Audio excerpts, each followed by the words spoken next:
Halo semua, selamat datang kembali di channel Celoteh Donghua. Kali ini Mimin akan menceritakan alur cerita novel Battle Through the Heavens, part 87.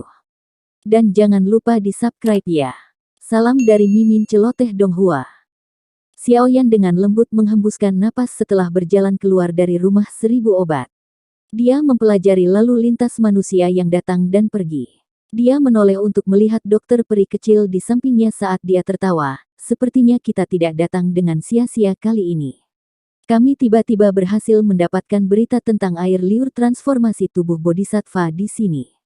Dokter peri kecil menyeringai. Hatinya juga sedikit bersemangat. Dari 3 kondisi yang diperlukan untuk mengendalikan tubuh beracun yang menyedihkan, air liur transformasi tubuh bodhisattva adalah yang paling sulit ditemukan. Sekarang, mereka benar-benar berhasil mendapatkan informasi tentang itu di tempat ini. Jika mereka bisa mendapatkannya selama pelelangan, itu tidak akan lama sampai mereka bisa mengendalikan badan racun yang menyedihkan. Namun, bukanlah hal yang mudah untuk mendapatkan air liur transformasi tubuh bodhisattva dalam pelelangan. Dokter peri kecil mengingat apa yang dikatakan yang tua sebelumnya sebelum mengerutkan kening dan menghela nafas. Meskipun air liur transformasi tubuh bodhisattva yang sederhana, mungkin tidak menyebabkan terlalu banyak ahli dan golongan yang menginginkannya, hati bodhisattva yang misterius di baliknya adalah sesuatu yang akan menyebabkan siapapun menjadi gila. Oleh karena itu, pasti bukan tugas yang mudah untuk mendapatkan air liur transformasi tubuh bodhisattva di tengah lelang yang dipenuhi oleh para ahli. Kami akan mencoba yang terbaik. Jika benar-benar tidak memungkinkan, kami juga dapat melakukan beberapa hal yang curang. Xiaoyan merentangkan tangannya dan tertawa. Saat itu, dia diam-diam menyerang dan membunuh pemimpin sekte junior dari sekte darah untuk mendapatkan fragmen peta dari api lotus pemurnian iblis. Membunuh orang dan merebut harta karun pada dasarnya adalah sesuatu yang terlalu umum di wilayah sudut hitam. Xiaoyan dengan jelas tahu di dalam hatinya bahwa pasti ada cukup banyak orang di kota Kaisar Hitam ini yang memiliki pemikiran yang sama dengannya. Oleh karena itu, bahkan jika seseorang benar-benar berhasil melelang air liur transformasi tubuh bodhisattva, kemungkinan besar sangat sulit bagi orang tersebut untuk berhasil mengambilnya tanpa memiliki kemampuan dan kekuatan asli. Dokter peri kecil sedikit terkejut saat mendengar kata-kata Xiaoyan. Di sisi lain, wajah Xian di sampingnya dipenuhi dengan kegembiraan. Sepertinya dia sangat tertarik dengan hal semacam ini. Hehe, tentu saja, ini taktik terakhir yang digunakan. Namun, sekarang kami tetap akan mengikuti aturan. Setelah kami menemukan tempat untuk beristirahat, saya perlu mulai memperbaiki beberapa pil obat tingkat tinggi. Jika tidak, bagaimana kita akan menawar terhadap orang-orang dalam pelelangan? Menurut tebakanku, sepertinya Black Emperor Sekte pasti tidak akan melelang yang disebut air liur transformasi tubuh bodhisattva ini untuk mendapatkan koin emas. Kemungkinan besar, mereka ingin menukarnya dengan sesuatu. Bagaimanapun, sesuatu dari level ini terlalu berharga. Sulit bagi emas untuk mengukur nilainya. Xiaoyan tersenyum dan menyuarakan pikirannya. Iya, dokter peri kecil mengangguk setuju ketika dia mendengar kata-katanya. Dia langsung berbisik, terima kasih banyak. Dia tahu bahwa Xiaoyan melakukan upaya yang luar biasa untuk menyelesaikan tubuh racun yang menyedihkan. Tindakannya memberi tanpa imbalan menyebabkan hatinya dipenuhi dengan rasa syukur. Mengapa kamu mengucapkan semua kata-kata sopan ini kepadaku sekarang? Saat itu, saya mengatakan bahwa saya akan membantu Anda mengendalikan tubuh racun yang menyedihkan dan secara alami saya akan melakukan apa yang saya katakan. Xiaoyan tercengang sebelum dia berbicara dengan senyum cerah. Dokter peri kecil dengan lembut menggigit bibir bawah merahnya saat dia sedikit mengangguk. Dia tidak mengatakan apa-apa lagi saat hatinya dengan lembut bergumam, aku akan mengingat bantuan ini dan pasti akan membayarmu di masa depan. Setelah menekan pikiran yang tertinggal jauh di dalam hatinya, dokter peri kecil mengungkapkan senyuman. Dia menyapu pandangannya ke jalan dan dengan lembut bertanya, kemana kita harus pergi selanjutnya? Ayo pergi ke yang disebut Paviliun Kaisar Hitam. Kota Kaisar Hitam ini saat ini berbahaya karena dipenuhi orang. Pertama-tama kita harus menemukan tempat tinggal sebelum kita dapat memperbaiki pil obat. Xiaoyan menyuarakan pikirannya. Kita masih menuju Paviliun Kaisar Hitam. Orang tua tadi adalah seseorang dari Black Emperor Sect. Bukankah tidak baik jika kita pergi ke sana? Dokter peri kecil berbicara dengan ragu-ragu ketika dia mendengar ini. Tidak ada yang perlu dikhawatirkan. Dengan kekuatan kita, kemungkinan pemimpin sekte dari Black Emperor Sekte tidak akan datang dan mencari masalah dengan kita, hanya karena dendam kecil selama dia tidak bodoh. Dokter peri kecil mengangguk secara acak ketika dia mendengar desakan Xiao Yan. Dia hanya memberikan pengingat dan tidak merasa takut terhadap sekte Kaisar Hitam ini. Menjadi seorang elit Dozong, dia bisa pergi kemana saja di seluruh benua Doki. Sekte Kaisar Hitam tidak cukup untuk membuatnya merasa takut. Xiao Yan secara acak menanyakan arah ke paviliun Kaisar Hitam dari seorang pejalan kaki setelah melihat bahwa dokter peri kecil tidak keberatan. Setelah itu, dia memimpin dua orang lainnya dengan berjalan lambat ke pusat kota. Paviliun Kaisar Hitam adalah tempat yang secara khusus digunakan oleh kota Kaisar Hitam untuk menghibur beberapa ahli terkenal dari wilayah sudut hitam. Orang-orang yang dapat menerima undangan dan tinggal di dalamnya adalah para ahli yang memiliki reputasi di wilayah sudut hitam atau mereka adalah kepala dari faksi tertentu. Ada penjaga dari Black Emperor Sekte yang menjaga radius sekitar 100 meter dari tempat paviliun Kaisar Hitam berada. Orang biasa akan langsung diusir begitu mereka mendekat. Pada saat kelompok Xiao Yan muncul di paviliun Kaisar Hitam, tempat itu telah dipenuhi oleh banyak orang. Dengan penglihatannya, dia secara alami dapat mengatakan bahwa orang-orang yang berkumpul di sini adalah mereka yang memiliki kekuatan yang cukup besar. Memang layak menjadi tempat menghibur yang kuat. Mereka yang bisa masuk ke sini semuanya luar biasa. Tatapan Xiao Yan menyapu sosok manusia yang sesekali lewat. Dia diam-diam kagum. Dalam jarak kurang dari 100 meter ini, dia telah merasakan dua ahli Do Huangs dan 7 Do Wang. Tentu saja, kebanyakan orang lebih lemah darinya. Sepertinya mereka seharusnya menjadi budak dari beberapa pemimpin fraksi. Ada dinding penjaga yang ditempatkan Sekte Kaisar Hitam tidak jauh dari paviliun Kaisar Hitam. Seorang pria tua berjubah biru berdiri di sana sambil tersenyum. Orang ini tampaknya memiliki posisi yang cukup tinggi dalam Sekte Kaisar Hitam. Berbagai ahli yang telah tiba akan tersenyum dan menyambutnya saat melihatnya. Hanya dengan begitu mereka akan diizinkan masuk ke lapangan. Kelompok Xiao Yan mengikuti arus manusia. Ketika mereka baru saja akan masuk, lelaki tua berjubah biru itu terus tersenyum saat dia melangkah maju. Tatapannya menyapu kelompok Xiao Yan, dan dia berbicara dengan suara sopan, tempat ini adalah tempat Sekte Kaisar Hitam menghibur para VIP. Bolehkah saya tahu jika Anda memiliki tablet? Tatapan Xiao Yan dengan lembut menyapu pria tua berjubah biru di depannya ini dan menemukan bahwa dia juga seorang ahli Do Huang. Selain itu, levelnya sekitar 6 atau 7 bintang. Kekuatan semacam ini bisa dianggap sebagai orang kuat yang terkenal di wilayah sudut hitam. Xiao Yan menangkupkan tangannya ke pria tua berjubah biru saat pikiran ini melintas di dalam hatinya. Setelah itu, dia menyerahkan tablet yang diberikan oleh sesepuh itu di pintu masuk kota. Pria tua berjubah biru menerima tablet dan senyum di wajahnya semakin lebar. Tatapannya dengan hati-hati menyapu kelompok Xiao Yan sebelum dia tersenyum dan berkata, "Aku yang dulu adalah penatua dari Black Emperor Sekte, Cecheng. Kalian bertiga terlihat asing. Bolehkah saya menanyakan tentang nama Anda?" Yan Xiao, orang yang tidak dikenal. Saya baru saja memasuki wilayah sudut hitam belum lama ini. Aku bergegas ke sini untuk ikut bersenang-senang setelah mendengar bahwa kota Kaisar Hitam akan mengadakan lelang skala besar. Xiao Yan samar-samar tersenyum dan berbicara setelah tampaknya telah merasakan tatapan survei dari pria tua berjubah biru itu. Haha, mereka yang bisa mendapatkan tablet Black Emperor Sekte kita pasti bukan orang yang tidak dikenal. Teman kecil Yan Xiao benar-benar tahu cara bercanda. Cecheng tersenyum. Dia secara alami tidak akan mempercayai kata-kata Xiao Yan. Setidaknya, dia merasakan bahwa orang muda di depannya ini memiliki kekuatan yang setidaknya setara dengan kelas Do Huang. Selain itu, dia tidak dapat melihat dengan pasti apapun tentang wanita besar dan kecil di belakangnya terlepas dari penglihatannya. Elder C, bisakah kita masuk? Xiao Yan tidak mau tinggal di tempat ini di mana orang datang dan pergi lama. Oleh karena itu, dia tersenyum dan mengajukan pertanyaan setelah mengucapkan beberapa kata. Ini secara alami. Teman muda Yan Xiao, akan ada seseorang yang akan membawamu ke kamarmu begitu kamu memasuki paviliun Kaisar Hitam. Silahkan. Cecheng tersenyum dan mengangguk.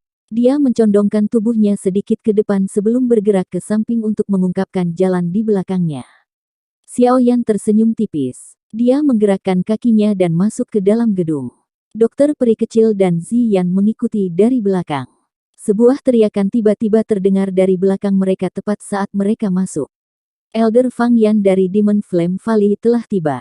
Teriakan yang tiba-tiba terdengar menyebabkan cukup banyak orang yang hadir terdiam. Tatapan mereka membawa keterkejutan saat mereka melirik ke suatu tempat di kejauhan. Sekelompok besar orang dengan cepat menuju dari sana. Ada seorang lelaki tua berambut merah yang mengenakan pakaian sederhana menggantikan posisi pemimpin. Dia melangkah dengan cepat. Tidak terduga bahwa orang yang memimpin kelompok dari Demon Flame Valley sebenarnya adalah orang tua Fang Yan ini. Haha. Sepertinya mereka seharusnya ada di sini dengan tujuan mendapatkan air liur transformasi tubuh bodhisattva.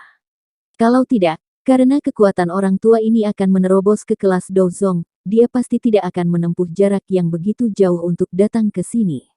Sepertinya akan ada pertunjukan bagus untuk ditonton kali ini. Sudah ada cukup banyak faksi tingkat atas yang berkumpul di kota Kaisar Hitam ini. Apalagi ada cukup banyak ahli dengan kekuatan besar. Tidak ada yang tahu berapa banyak ahli yang akan kehilangan nyawa karena apa yang disebut air liur transformasi tubuh bodhisattva. Suara percakapan pribadi segera muncul dari lalu lintas manusia di sekitar Xiaoyan ketika orang-orang menatap lelaki tua berambut merah itu. Apakah itu orang-orang dari Demon Flame Valley? Xiaoyan menyipitkan matanya dan mengamati pria tua berambut merah itu. Kejutan melintas di matanya. Dia bisa merasakan bahwa kekuatan elder pertama dari Demon Flame Valley sebenarnya berada di puncak kelas Do Huang. Sepertinya dia sudah mengambil setengah langkah ke kelas Dozong. Kekuatan semacam ini bahkan sebanding dengan Han Feng saat itu. Mata Xiaoyan beralih dari pria tua berambut merah itu ke beberapa orang di sampingnya. Dia menemukan bahwa beberapa pria tua yang dingin dan tampak acuh tak acuh semuanya ada di kelas Do Huang. Kekuatan mereka tidak lebih lemah dari yang elder keempat Xiaoyan habiskan beberapa hari yang lalu. Tidak heran Demon Flame Valley ini mampu bertarung dengan Akademi Jianan. Kekuatan mereka memang kuat. Kejutan melintas di wajah Xiaoyan. Dia diam-diam berbicara pada dirinya sendiri setelah melihat barisan lembah api iblis ini. Orang berjubah abu-abu yang berjalan di belakang sepertinya sedikit aneh. Dokter peri kecil di sisinya dengan lembut berbisik sementara Xiaoyan tenggelam dalam pikirannya. Xiaoyan kaget saat mendengar ini. Tatapannya bergerak sebelum akhirnya bertumpu pada orang terakhir dalam kelompok Demon Flame Valley. Ada sosok manusia yang sepenuhnya terbungkus jubah abu-abu di sana. Mata Xiaoyan telah memindai orang itu sebelumnya. Namun, auranya terlalu lemah, sampai-sampai dia tidak terlalu memperhatikannya. Sekarang setelah dokter peri kecil menunjukkannya, Xiaoyan akhirnya merasakan perasaan yang sangat aneh namun agak akrab darinya. Perasaan ini menyebabkan Xiaoyan merajut alisnya.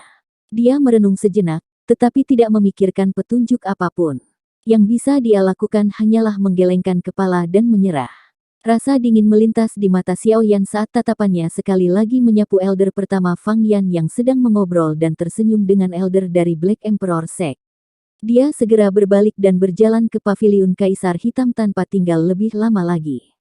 Saat Xiaoyan membalikkan tubuhnya, orang berjubah abu-abu terakhir di belakang kelompok dari Demon Flame Valley mengangkat kepalanya setelah merasakan sesuatu. Sepasang mata yang tajam dan tajam mengintip dari balik jubah abu-abu. Dia menatap punggung Xiaoyan saat ketidakpastian melintas di matanya. Mampu menjadi tempat di mana para ahli dan para pemimpin dari banyak faksi dihuni oleh Sekte Kaisar Hitam, Paviliun Kaisar Hitam sangat mewah.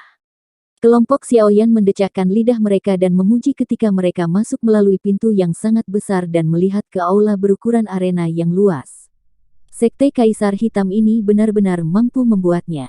Aula Paviliun Kaisar Hitam saat ini sangat bising dan hidup. Ada cukup banyak sosok manusia yang duduk dalam kelompok yang tersebar. Perhatian besar diberikan pada tempat-tempat di mana orang-orang ini duduk.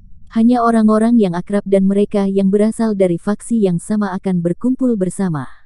Beberapa dari orang-orang yang duduk di meja individu itu adalah satu-satunya prajurit yang menjelajahi wilayah sudut hitam. Kekuatan orang-orang seperti ini biasanya cukup kuat. Karakter mereka juga sedikit eksentrik. Itu adalah masalah umum bagi mereka untuk menarik senjata mereka dan saling berhadapan jika mereka memiliki perselisihan. Karakteristik unik dari wilayah sudut hitam adalah kekacauan. Poin ini tidak berkurang sedikit pun bahkan di paviliun Kaisar Hitam ini. Karena tempat ini mengumpulkan sebagian besar ahli dan faksi di wilayah sudut hitam, tidak dapat dihindari bahwa akan ada beberapa musuh di antara orang-orang ini. Oleh karena itu, wajar jika konflik akan meletus begitu orang-orang ini bertemu. Metode paling efektif dalam menyelesaikan konflik adalah dengan saling bertarung secara terbuka. Oleh karena itu, sesekali seseorang dapat mendengar suara jelas dari logam yang bertabrakan dengan logam di aula yang sangat besar ini. Orang-orang ini mungkin bertengkar, tetapi jelas bahwa mereka masih memiliki alasan dan tahu dari tempat siapa ini berasal. Tidak ada yang akan peduli dengan pertengkaran atau pertengkaran kecil. Namun, jika masalah meningkat sampai titik di mana bangunan itu akan dirobohkan atau lebih buruk, kemungkinan ahli sekte Kaisar Hitam yang bersembunyi dalam bayang-bayang akan segera turun tangan. 3 orang kelompok Xiaoyan berdiri di pintu masuk dan mempelajari aula tempat pertempuran berdarah sengit kadang-kadang terjadi. Tanpa sadar mereka menggelengkan kepala usai mendengar riuh sorak-sorai penonton sekitar yang tengah menikmati pertunjukan. Daerah sudut hitam ini benar-benar tidak memiliki kemiripan suasana yang damai. Seorang pelayan wanita cantik dengan cepat berjalan tidak lama setelah kelompok Xiaoyan memasuki paviliun Kaisar Hitam. Dia membungkuk dan menerima tablet yang mereka bertiga dapatkan. Dia memeriksanya sebelum memberitahu mereka bertiga tentang lokasi kamar mereka dengan senyuman. Paviliun iblis hitam ini sangat besar dan dapat menampung ribuan orang. Lokasi tempat orang tinggal dibagi menjadi 3 kategori, langit, bumi, dan manusia berdasarkan kekuatan mereka atau faksi di belakang mereka. Daerah tempat kelompok Xiaoyan tinggal tidak tinggi maupun rendah. Itu adalah area bumi. Xiaoyan tidak peduli tentang divisi tersebut. Dari cara dia melihatnya, itu sudah cukup selama dia diberi ruang untuk memperbaiki pil obat tanpa diganggu. Xiaoyan tidak terburu-buru untuk kembali ke kamarnya karena masih pagi. Oleh karena itu, dia menolak tawaran pelayan wanita untuk membawa mereka ke kamar mereka. Dia menyuruhnya pergi sebelum memimpin dokter peri kecil dan Ziyan, yang wajahnya dipenuhi dengan kegembiraan dari suasana yang hidup di sekitarnya, perlahan melalui aula yang sangat besar. Mereka bertiga melewati aula besar yang berisik ini sebelum menemukan meja di samping jendela tempat mereka bisa duduk. Seseorang dapat secara tidak sengaja melihat hutan hijau subur di luar dari tempat ini. Angin sejuk bertiup dan menyebabkan kebisingan yang tertinggal di samping telinga mereka menjadi lebih redup. Mereka bertiga baru saja duduk ketika seorang pelayan wanita mengantarkan teh dengan sangat hormat. Layanan seperti itu benar-benar sempurna. Tampaknya Black Emperor Sekte telah melakukan cukup banyak upaya untuk para ahli yang datang dari seluruh wilayah Black Corner ini. Xiaoyan duduk di kursi dan mengangkat cangkir tehnya. Namun, hatinya berulang kali mengingat orang berjubah abu-abu yang dia lihat sebelumnya. Karena jubah abu-abu menutupi orang itu, Xiaoyan tidak dapat melihat dengan jelas bahkan sedikit dari penampilannya. Alasan mengapa dia bisa merasakan perasaan yang samar-samar akrab hanya bisa dikaitkan dengan persepsi spiritualnya yang sensitif. Aura orang yang tadi sangat aneh. Meskipun tampaknya sangat lemah, seseorang dapat merasakan seutas benang aura yang tidak biasa jika seseorang merasakannya dengan hati-hati. Saya belum pernah merasakan perasaan seperti ini sebelumnya. Paling tidak, saya dapat mengatakan bahwa orang berjubah abu-abu itu jelas bukan orang biasa seperti yang dia lihat di permukaan. Dokter peri kecil berbicara dengan lembut. Dia tampaknya tahu apa yang dipikirkan Xiaoyan di dalam hatinya saat dia mengamati Xiaoyan, yang mengerutkan kening dalam pemikiran yang dalam. Xiaoyan mengangguk samar. Dia juga merasakan bahwa orang berjubah abu-abu itu agak terlalu tidak biasa.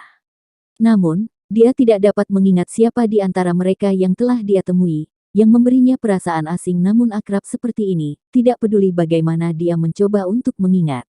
Selain itu, di bawah pemindaian kekuatan spiritualnya, dia sebenarnya mengalami kesulitan merasakan kekuatan roh pihak lain. Perasaan seperti ini seperti kabut yang menutupi segalanya. Xiaoyan berpikir dalam-dalam untuk waktu yang lama, tetapi masih belum mendapatkan petunjuk. Dia hanya bisa menghela nafas saat berkata pada dirinya sendiri, mungkin aku salah. Setelah menghibur dirinya sendiri di dalam hatinya, Xiaoyan akhirnya menekan masalah ini. Dia menarik pikirannya. Dia mengobrol dan tersenyum dengan dokter peri kecil sambil memperhatikan aula besar yang berisik pada saat yang sama. Meskipun tempat ini berisik dan dipenuhi oleh orang-orang, itu adalah tempat di mana dia bisa mendapatkan informasi yang dia butuhkan. Xiao Yan memang mendengar sedikit informasi dengan menguping. Misalnya, selain lembah api iblis, ada beberapa faksi yang sangat tua di antara banyak faksi besar yang datang ke pelelangan ini. Beberapa faksi di luar wilayah sudut hitam juga menerima beberapa informasi dan telah mengirim ahli untuk bergegas ke wilayah sudut hitam.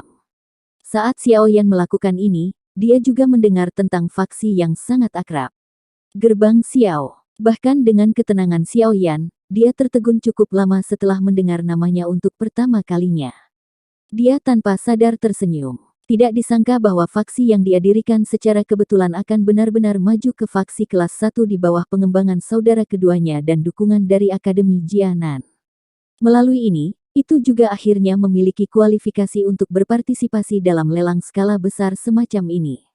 Jika Gerbang Xiao juga berpartisipasi dalam pelelangan ini, kemungkinan besar mereka juga berada di Paviliun Iblis Hitam. Xiao Yan bergumam di dalam hatinya. Dia tidak segera berencana untuk pergi dan mencari mereka. Saat ini, para ahli telah berkumpul seperti awan di dalam kota Kaisar Hitam. Meskipun Gerbang Xiao berkembang sangat cepat, fondasinya tidak dapat dibandingkan dengan faksi kuno ini. Oleh karena itu, menjaga profil tetap rendah adalah hal yang baik. Selain itu, jika dia tersembunyi dalam bayang-bayang, dia akan dapat memberikan bantuan yang tidak terduga jika terjadi kecelakaan pada Gerbang Xiao.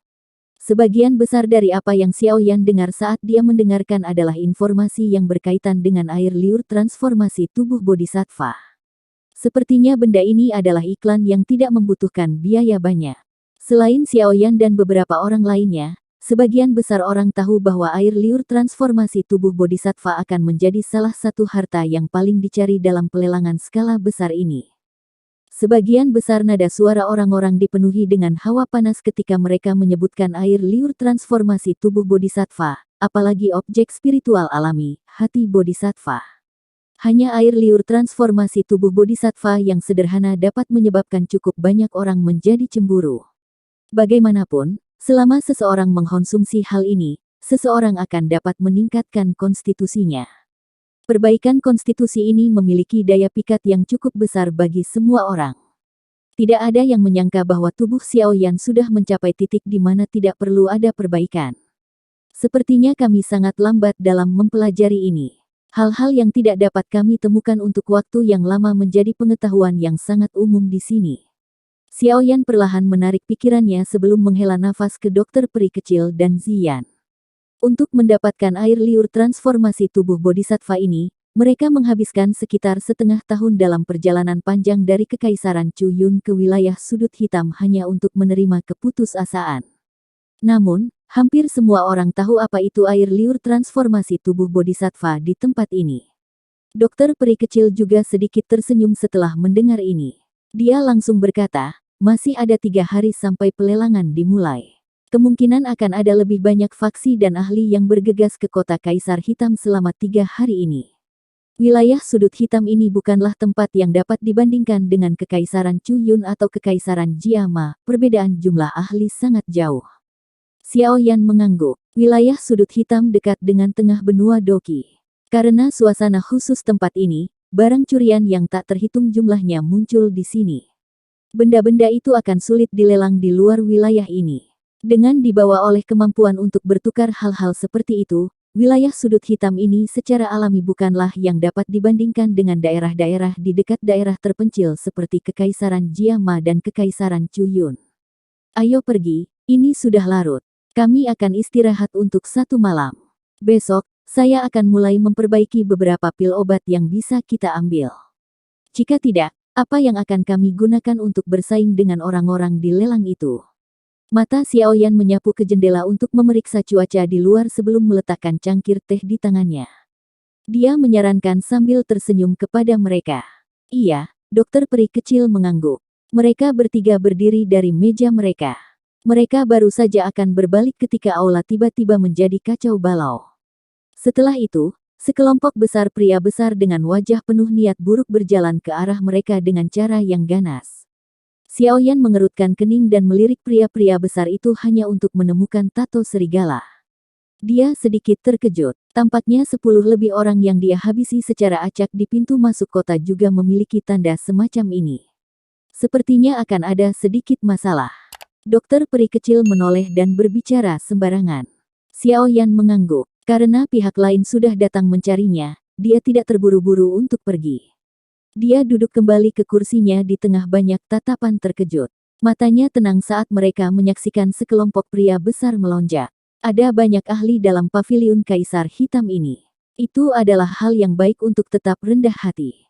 Namun, terus menghindar akan mengundang lebih banyak masalah. Kali ini, mungkin ini kesempatan bagus untuk membunuh parti utama dan membungkam yang lain. Sekelompok pria besar dengan aura ganas secara alami menarik cukup banyak mata dari orang-orang di aula. Beberapa langsung mengeluarkan napas terkejut. Apa? Tidak disangka bahwa bahkan Kuisa dan orang itu telah datang ke kota Kaisar Hitam. Ada desas-desus bahwa bintang 1 Do Huang dibunuh oleh orang ini belum lama ini. Geng Kui Wolf semuanya kejam. Aku tidak tahu bagaimana bocah itu menyinggung mereka, tapi sepertinya dia akan mengalami kesulitan hari ini. Pria bertelanjang dada besar yang dipenuhi aura ganas, seperti serigala haus darah, datang ke sisi meja kelompok Xiaoyan di bawah fokus banyak mata. Bang! Sebuah kaki besar diayunkan dengan keras dan menghancurkan meja tempat mereka bertiga berada. Serpihan kayu beterbangan. Pria paruh baya yang wajahnya memiliki beberapa bekas luka adalah orang yang sangat murung. Matanya seperti pisau saat mereka menyapu Xiaoyan sebelum suara padat bergema di wilayah aula ini. Bajingan kecil, apakah Anda orang yang membunuh seseorang dari Kui Wolf Gang saya di pintu masuk kota? Meja itu pecah dan kayu beterbangan ke segala arah. Namun, ekspresi Xiaoyan tidak berubah sedikit pun. Tangannya masih memegang cangkir teh, bertindak seperti permukaan danau yang tenang bahkan tanpa sedikit pun riak. Xiaoyan mengangkat matanya ke wajah pria paruh baya yang tampak galak. Dia melirik yang terakhir dan perlahan menjawab, mereka hanyalah beberapa ampas. Tidak apa-apa ada yang membunuh mereka. Orang-orang di sekitarnya sedikit terkejut ketika mereka mendengar Xiaoyan langsung mengakui masalah tersebut. Hati mereka segera tiba-tiba mengerti. Tampaknya anak muda ini bukanlah orang biasa. Kalau tidak, dia akan menjadi bodoh karena cukup berani untuk mengatakan kata-kata seperti itu di tempat ini. Kilatan sengit di mata pria bertelanjang dada itu segera melonjak saat mendengar Xiaoyan mengucapkan kata-kata ini. Mata mereka menunjukkan kebiadaban saat mereka menatap Xiaoyan. Dari kelihatannya, tampaknya mereka akan meretas yang terakhir menjadi beberapa bagian selama pria paruh baya memberikan perintah. Bocah, kamu benar-benar angkuh.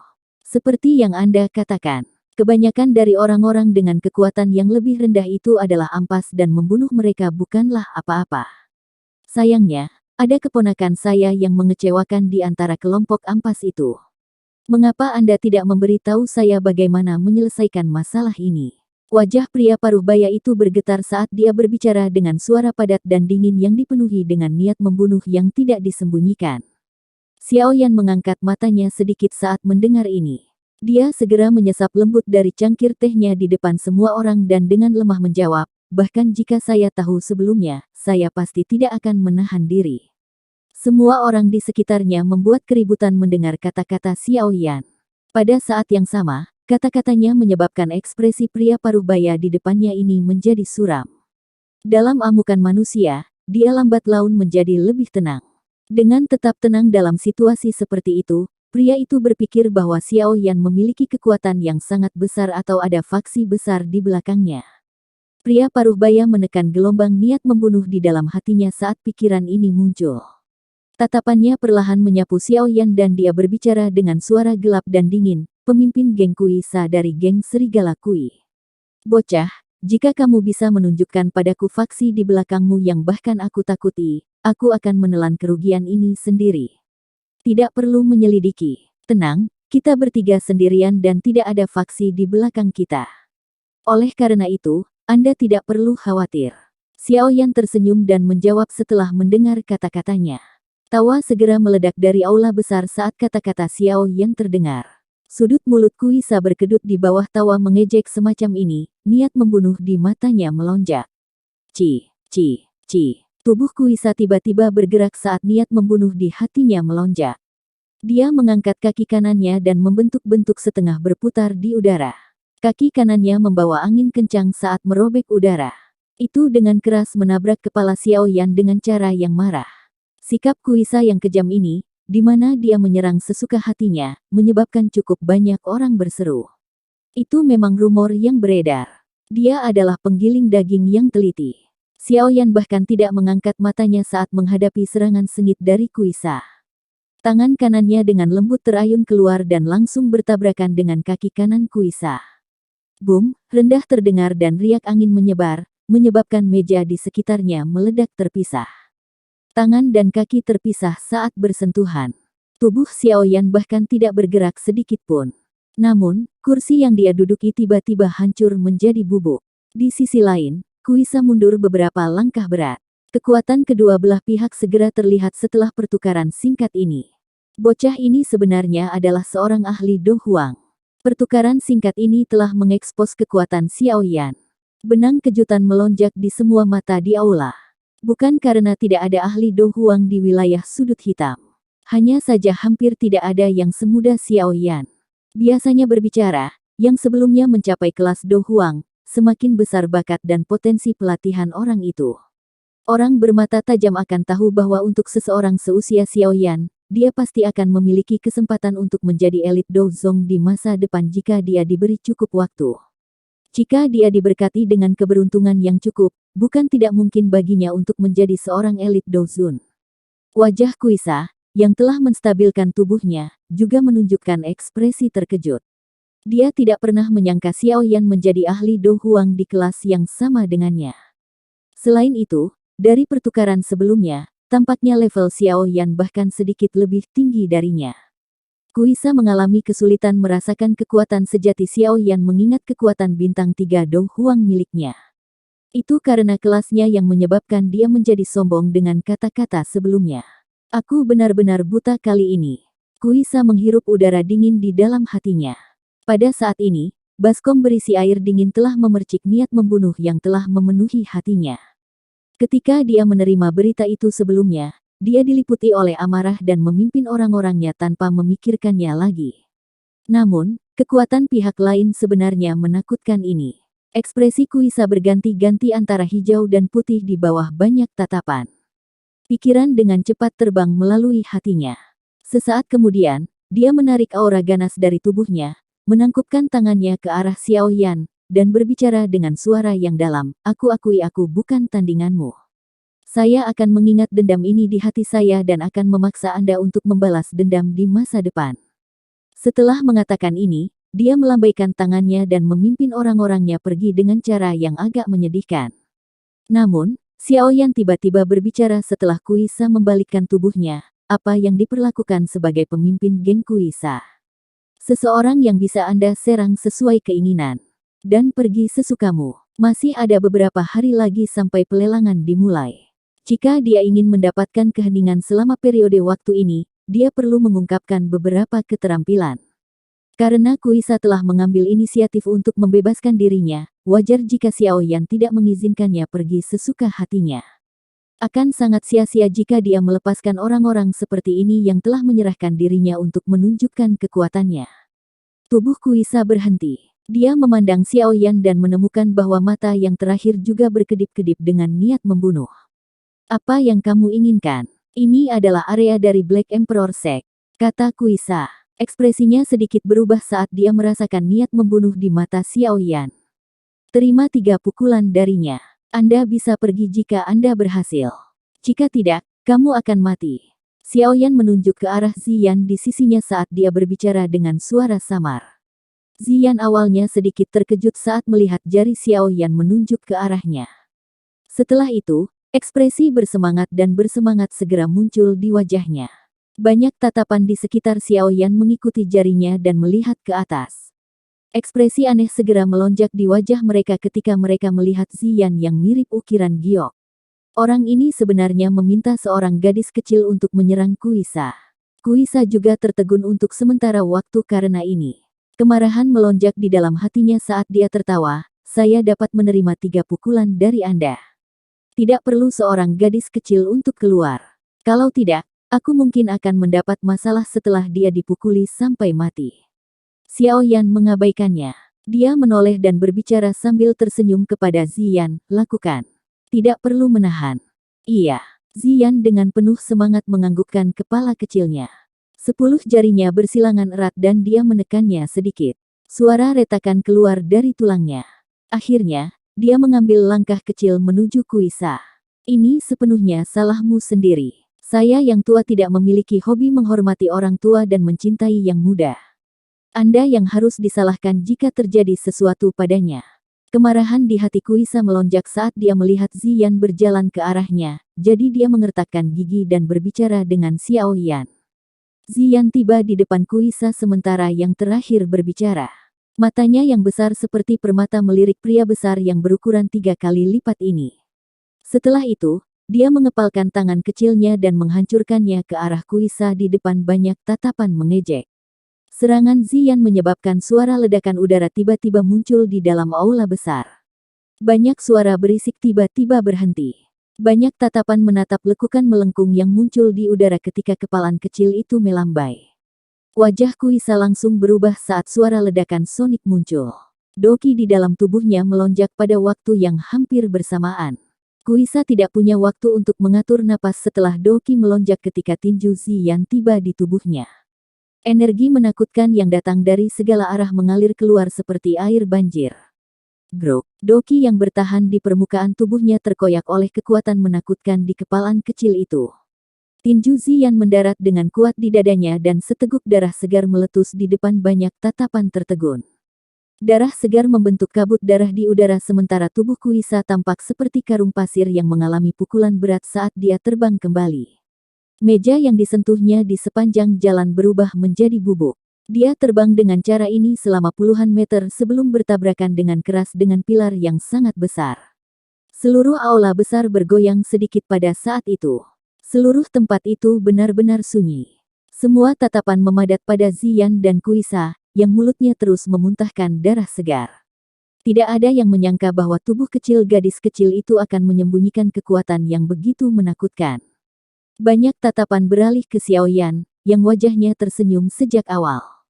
Hati mereka semakin merasa bahwa yang terakhir itu misterius. Saat ini, hati kebanyakan orang sudah menempelkan tanda bahaya di wajah Xiao Yan yang tersenyum itu. Seseorang benar-benar tidak bisa menilai seseorang dari penampilannya di wilayah sudut hitam ini. Ziyan tidak berhenti setelah mengirim Kuisa terbang dengan sebuah pukulan. Jari-jarinya menempel di tanah dan tubuhnya melesat secara eksplosif seperti bola meriam. Tinjunya sekali lagi mengepal erat saat dia dengan kejam menyerang Kuisa yang terluka parah. Ketakutan langsung melintas di mata Kuisa saat melihat aksi Ziyan ini. Dia berteriak keras, "Tuan Muda Mo, selamatkan aku." Tubuh Ziyan bersinar dan tiba seperti burung layang-layang tepat saat suaranya terdengar. Sebuah tawa yang jelas tiba-tiba terdengar di dalam aula besar ketika tinjunya hendak menyerang lagi. "Keke, nona muda ini, mengapa kamu perlu menggunakan serangan yang begitu kejam? Tidak ada kematian yang bisa muncul di paviliun Kaisar Hitam." Sosok putih tiba-tiba bergegas keluar dengan cara seperti hantu setelah tawa terdengar. Dia segera muncul di depan Kuisa, menekuk tangannya dan memutarnya dengan cara yang aneh. Orang bisa melihat sosok Ziyan menyelinap melewatinya, dan dia hampir jatuh karena dia tertangkap basah. Ziyan menstabilkan tubuhnya. Kemarahan muncul di wajahnya. Setelah memantul di jari kakinya, tubuhnya dengan marah menuju ke arah orang berpakaian putih yang muncul. Orang berpakaian putih itu tersenyum tipis saat melihat Ziyan dengan ganas menyerang. Kedua tangannya sekali lagi berputar dengan cara yang aneh. Tangannya terulur dan ditekuk. Dia meraih kedua tinju Ziyan dan dengan lembut menyeretnya sebelum tiba-tiba mendorongnya ke depan. Orang berpakaian putih ini sepertinya mengkhususkan diri dalam menangani kekerasan. Tidak hanya serangan Ziyan dihentikan olehnya tapi dia masih memiliki kekuatan berlebih untuk melakukan serangan balik. Dorongan ini mungkin tampak lembut tetapi kekuatan di dalamnya cukup kuat. Sepertinya Ziyan akan dipaksa mundur lebih dari selusin langkah jika dia tidak bisa menghindarinya. Selain itu, dia bahkan mungkin menderita beberapa luka. Ditinggal di udara, wajar jika Ziyan sangat merepotkan untuk menghindar. Pengalaman pihak lain tampaknya sangat kaya. Dia pada dasarnya menutup jalan mundur Ziyan ketika dia menyerang. Saat itu, Ziyan sebenarnya tidak punya cara untuk melarikan diri. Sosok hitam bersinar dan muncul dengan cara yang tidak biasa ketika tangan mendorong orang berpakaian putih digunakan. Tangan mantan memegang tubuh Ziyan dan menariknya kembali sementara kelima jarinya terkepal erat, membawa angin panas saat tangannya dengan keras melesat keluar. Tinju itu bertabrakan dengan tangan penekan yang mengandung kekuatan tersembunyi, mengeluarkan suara teredam. Angin menyebar dan kedua belah pihak mundur selangkah. Xiaoyan menurunkan Ziyan dan perlahan mengangkat kepalanya. Matanya melihat ke arah orang berpakaian putih yang telah menyerang dan rasa dingin melintas di pupil hitam pekatnya. Apa kau tidak terlalu berlebihan untuk melakukan serangan seberat itu pada seorang gadis kecil? Orang berpakaian putih yang muncul di depan Kuisa memiliki penampilan seperti seseorang yang masih sangat muda. Dia tampaknya hanya berusia sekitar 26 hingga 27 tahun. Pakaiannya putih seperti salju. Ada perasaan gagah dan luar biasa yang tercipta saat pakaian putihnya berkibar. Wajah pria berpakaian putih itu sangat tampan dan ketampanan ini membawa sedikit sikap feminin. Bibirnya yang agak tipis melengkung sementara sudut mulutnya menampilkan senyuman tipis. Meskipun senyuman itu memberi seseorang perasaan ramah, sikap feminin itu menyebabkan Xiaoyan menjadi agak tidak senang. Pria berpakaian putih yang muncul dengan cepat menjadi pusat perhatian seluruh aula. Beberapa kejutan melintas di mata semua orang setelah melihat orang ini. Sepertinya mereka agak terkejut tentang mengapa orang ini muncul. Itu sebenarnya adalah pemimpin sekte junior dari Black Emperor Sekte, Moya. Di luar dugaan, bahkan dia telah diganggu oleh masalah ini dan muncul. Saya mendengar bahwa Moya ini bahkan belum berusia 30 tahun, tetapi dia sudah mencapai bintang 6 Do Huang. Kekuatannya saat ini adalah salah satu yang bahkan beberapa sesepuh dalam sekte mengalami kesulitan untuk bersaing. Betapa bakat pelatihan yang menakutkan. Dikabarkan bahwa ada harapan besar untuknya dari dalam sekte Kaisar Hitam. Sepertinya orang ini memiliki peluang yang sangat bagus untuk mencapai kelas Dozong. Sebuah pikiran melintas di hati Xiaoyan tepat saat percakapan pribadi terdengar di sekitarnya. Dia menyipitkan matanya dan menyapunya pada pria berpakaian putih di sisi lain. Hatinya terkejut. Selain orang itu yang datang untuk menjemput Sun Er dari Akademi Jianan, sepertinya orang ini adalah ahli termuda Do Huang yang pernah dilihat Xiaoyan. Tentu saja, Lin Xiuya, Lin Yan, dan Lui Qing juga memiliki bakat pelatihan yang luar biasa. Meskipun mereka bertiga belum mencapai kelas Do Huang, usia mereka sedikit lebih muda dari pria berpakaian putih di depannya ini. Tidak ada yang bisa menjamin apakah mereka akan maju ke kelas Do Huang dalam beberapa tahun. Jika seseorang benar-benar membuat perbandingan, bakat mereka tidak akan jauh lebih lemah dari orang di depannya ini. Namun, tidak peduli bagaimana orang mengatakannya, siapapun yang mampu mencapai kelas Do Huang pada usia ini pasti jenius sejati. Hanya dengan mengandalkan ini, pemuda berpakaian putih ini memang memiliki modal untuk memandang rendah semua orang. Sementara Xiaoyan merasa terkejut di dalam hatinya pada kekuatan pria berpakaian putih itu, gelombang yang cukup besar naik di hati yang terakhir. Setelah pertukaran sepersekian detik sebelumnya, dia bisa mengatakan bahwa pemuda berjubah hitam yang tampak jauh lebih muda darinya ini juga seorang ahli asli Do Huang. Ini menyebabkan hatinya merasa tidak nyaman. Sejak dia masih muda, dia telah tumbuh dengan suara yang menggambarkan dirinya yang jenius. Sekte itu memperlakukannya sebagai penerus pemimpin sekte yang dipersiapkan. Selama tahun-tahun ini, sekte tersebut telah menggunakan harta karun alam dalam jumlah yang tidak diketahui padanya. Tujuan mereka adalah memberinya kesempatan untuk mencapai kelas Dozong. Dia tidak mengecewakan siapapun. Setelah diberi harta karun alam yang tak terhitung jumlahnya, dia telah berhasil maju ke kelas Do Huang sebelum dia berusia 30 tahun. Mencapai kelas Do Huang sebelum dia berusia 30 adalah masalah yang paling dibanggakan oleh Moya.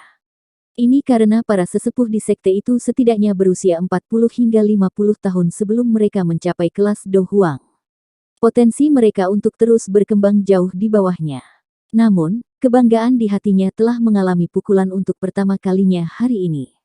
Pemuda berjubah hitam di depannya jelas jauh lebih muda darinya.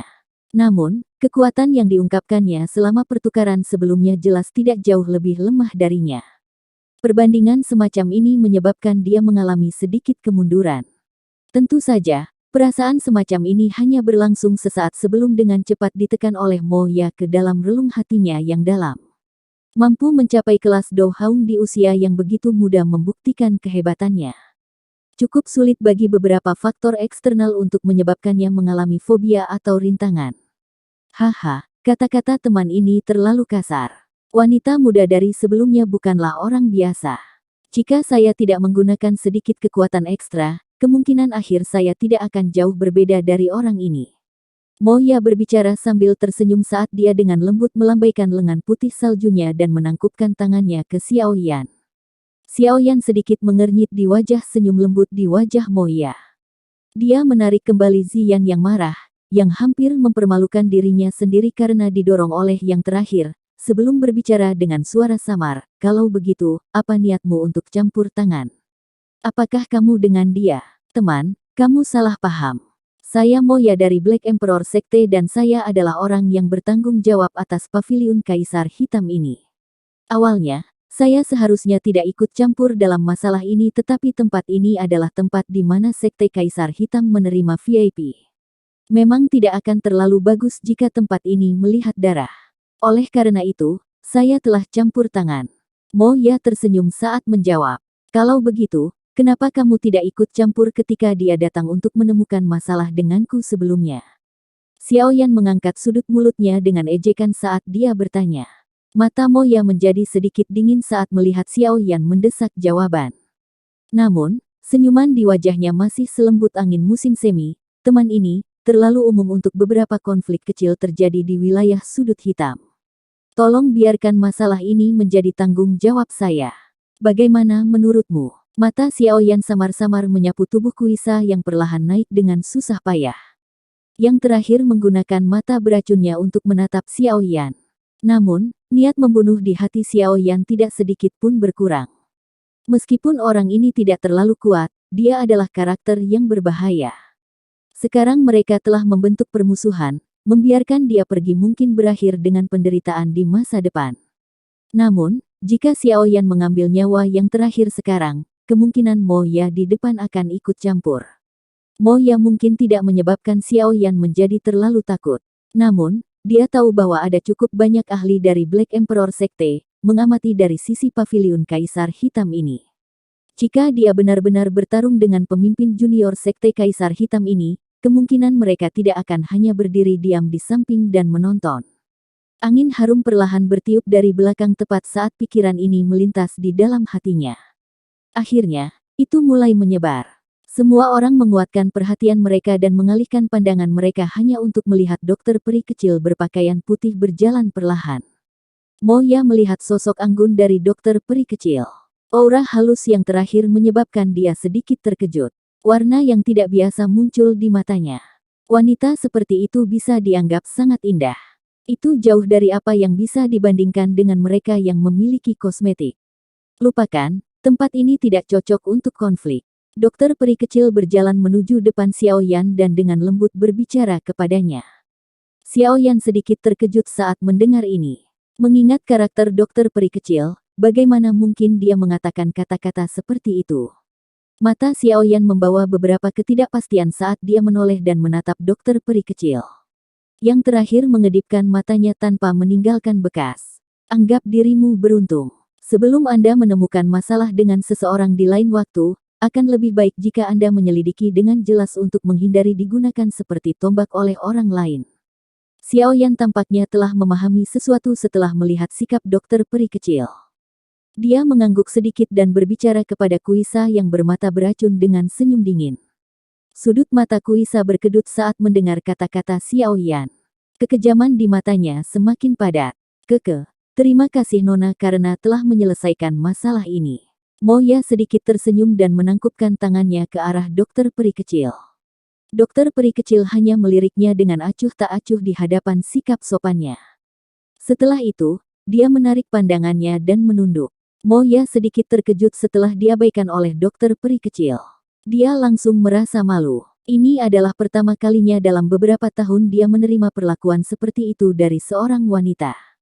Semakin banyak masalahnya, semakin besar intensitas detak jantungnya. Bolehkah saya tahu nama teman ini? Anda bisa datang dan mencari saya jika Anda menghadapi masalah di masa depan. Saya memiliki beberapa wajah dalam sekte Kaisar Hitam ini. Moya tidak cemas meskipun dokter peri kecil tidak memberinya kesempatan sedikit pun untuk mendekat. Dia tersenyum sedikit, menoleh ke Xiao Yan dan dengan sopan tertawa. Yan Xiao. Dua kata sederhana dilontarkan. Xiao Yan menangkupkan tangannya ke Moya dan dengan lemah berkata, "Pemimpin sekte junior, karena masalah ini sudah selesai, aku punya beberapa masalah lain untuk ditangani dan akan pergi." Xiao Yan tidak menunggu Moya menanggapi setelah berbicara. Dia mengangkat kakinya dan berjalan menuju area kediaman Black Emperor Pavilion. Dokter peri kecil dan Ziyan mengikuti di belakangnya. Moya dengan lembut menghirup sisa aroma saat dia mempelajari sosok anggun yang berjalan di dekatnya. Sudut mulutnya perlahan terangkat menjadi lengkungan yang tidak biasa. Hanya wanita seperti itu yang bisa menandingi dirinya yang luar biasa. Tuan Muda Mo, apakah Anda akan melepaskan mereka dengan cara ini? Kuisa menggosok jejak darah dari sudut mulutnya setelah melihat kelompok Xiao Yan pergi. Akhirnya, dia menanyai Moya dengan suara yang sedikit marah. Apa lagi yang ingin kamu lakukan? Gadis kecil itu dan Yan Xiao sama-sama ahli dari kelas Do Huang. Bahkan sekte Kaisar Hitam kita tidak bisa begitu saja menyinggung mereka sesuka kita. Tadi, saya hanya meminta Anda untuk menyelidiki latar belakang pihak lain. Siapa yang mengira kamu begitu bodoh dan hanya menyerang?